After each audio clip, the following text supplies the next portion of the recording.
do get access. It is, and you get access to the AMP-only podcast, which has the full radio show minus the recorded advertisements. And you'll find all the details on that over at amps.freetalklive.com. Let's go to the phones here. We have Kyle in New York. You're on Free Talk Live. Go ahead, Kyle. How you doing, Ian? Hey. I'm not in New York anymore. I moved to Georgia because I was having this problem. Oh, okay. Maybe, like federal agencies would be different here, but not the same thing. No, they suck everywhere. Well, what's going on? Yeah. So I reported some public corruption on the local level about warrantless searches and like some banking fraud I had go on. Never got an investigation, and I went through the Citizen Cop Review Board. They referred me, and the New York State District Attorney referred me to the FBI. When I made a complaint in person about cybercrime and hacking, they were trying to refer me to websites for obvious reasons. But I made the complaint in person. I come out. My car was parked on Liberty Street, behind the Federal Reserve Building, the largest hoard of gold in the world, and it was gone for 2 days. So I come back, I get my car, a day later, I'm getting followed by like these gang members. I know this sounds ridiculous, but I have video of it. Just to clarify, you're getting followed by gang members who are members of the police department or gang members who are other gang members?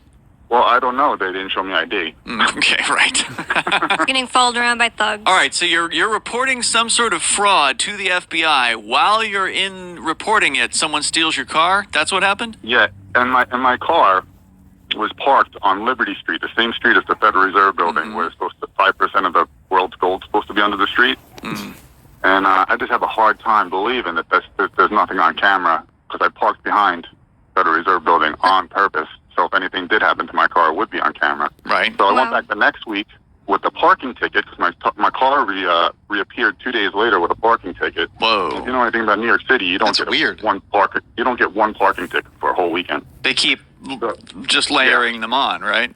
Of course, but my car wasn't there. When they returned it, I got a parking ticket. I tried to go to the FBI with a parking ticket and submit it as evidence. Now I'm not allowed inside of the New York City FBI building. I'm not allowed inside the Philadelphia FBI building. Now, hold on a second, Kyle. Let me reverse a little bit here.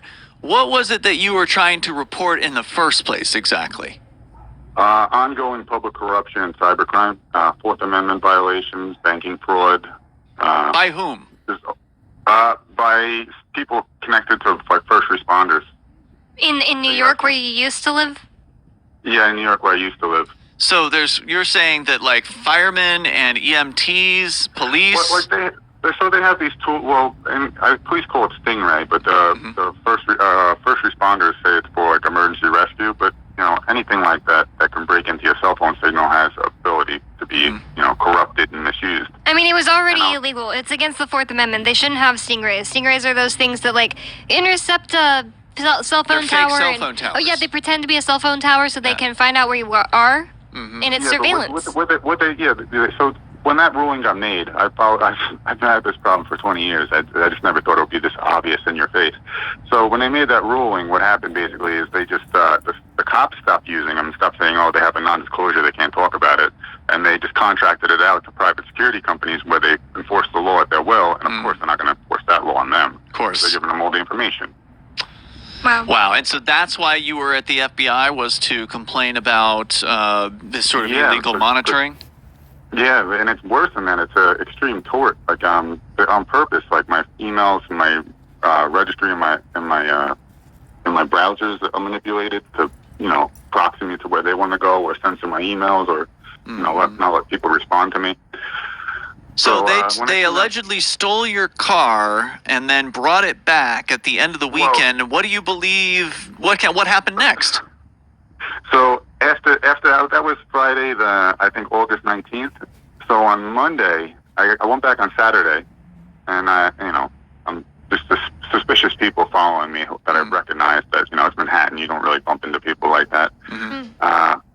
So I come back from Long Island, and my car is still not there where I parked it. I went and checked again because I'm like, this is unbelievable. Maybe I was on the wrong block. Maybe because there's a triangle right behind the Federal Reserve Building. Wait, hold on. I'm lost here, Kyle. You had told us that your car was taken, then brought back. Now you're saying it was taken again, or is this the first time it was taken? So this is the first time it was taken. I was parked at, I believe Liberty it was Street. August.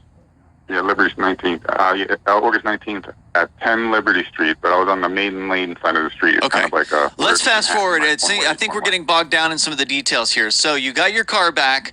Then what? Like, what happened between you getting your car back and you deciding to go to Georgia? So the Friday that this happened, I didn't have my car for 2 days. Mm-hmm. Like, it was gone. And then on Monday, it was back. Yes. So I thought that was suspicious. So I brought the ticket the next Friday to the FBI complaints walk-in desk, because they have a desk you just walk in and make a complaint. Okay. But Paragon Security said I have to waive my Fourth Amendment. They have to tell me, I have to tell a private security company what it was about. I refused. Hold on, just to clarify, this is in order to even get into the FBI building, you have to go through private security? Well, I didn't have to do that the week before, but after I made the public complaint, now the private security said they couldn't let me in because I wasn't letting them read my documents, which was a parking ticket for my car getting stolen the week before. That I have a hard time believing they don't know about. Then what? I called them in real time. So they didn't let you in? Someone just stole my car. So they didn't let me in, and they were telling me I couldn't record in public buildings and just all kinds of nonsense we know is not true. Right. So then I go, all right, you know what? Maybe it's localized New York City and the FBI. So I went to Philadelphia, and I had the same problem with triple canopy security. They wouldn't let me in to make a complaint with the FBI. So I said, you know what? I'm going to go all the way to Georgia and just move my stuff. Maybe it's just that you shouldn't bother making a complaint with the FBI. I mean, it doesn't sound like they really want to hear from you. You know? Well, I'm just telling them basically that they can't use their favorite tool, which they're going to use anyway. I think he's trying to record what's going on. Like he's trying to do things the right way and record they definitely don't want that. But they do not want. They don't want anybody recording what they do at all because they are committing crimes on a daily basis. So you had the same experience in Georgia when you moved there? Yes. So when I went down, I came here. I haven't had a bad I haven't had a bad experience with the Georgia police at all.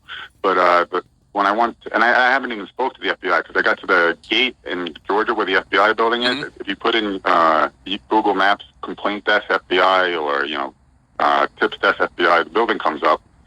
I walked up to the gate. Security, Paragon Security, the same company from New York, who's in Atlanta, they asked me for my ID. I gave it to them. When they gave it back to me, they told me you can't come in. I said, well, what did you need my ID for then? Well, they're running a check on you or something like that. Look, if you really want to talk to the FBI, I don't think it's a good idea because I don't think they're going to help you at all, right? Like, there's no reason why these people are going to. I think he's trying to make a point. He's trying to film look, I'm just trying to do this the right way. I'm trying to go about this right way, and they're making it really difficult. That's why he's filming it. Well, I'll tell you, they're making him sound crazy. Because if your car disappears and then shows up 2 days later, I have never heard of anything like that in my life. It is crazy, but it's probably what they're doing to make him look crazy. It's impossible for me to believe that the building that has 10 times more gold than Fort Knox doesn't have any cameras on that block. So it's that seems unbelievable. I mean, I don't believe there's any gold in there either, but I also don't believe they don't have cameras. It says non-fungible. Website. What the hell is Well, it doesn't matter what their website says. They can say whatever they want. So at least the good news is, Kyle, you are no longer in New York City. Has your car been stolen since you got to Georgia? No. Okay, good. Has it been doing anything weird? Because I'd be scared of that car. I'd sell that car immediately. Right, it could be bugged. Well, on my way down, I had this this kind of high-pitched tone that was coming from my door panel. It wasn't my speaker. It was the in-between part. Yeah, but even if it's not just bugged, it could do something like veer off a bridge or something. Yeah, you never know. Kyle, thanks for the call tonight. Thanks for sharing the story here. Whether it's true or not, I don't know. Pretty wild story. You can join the show here, bring up whatever you want.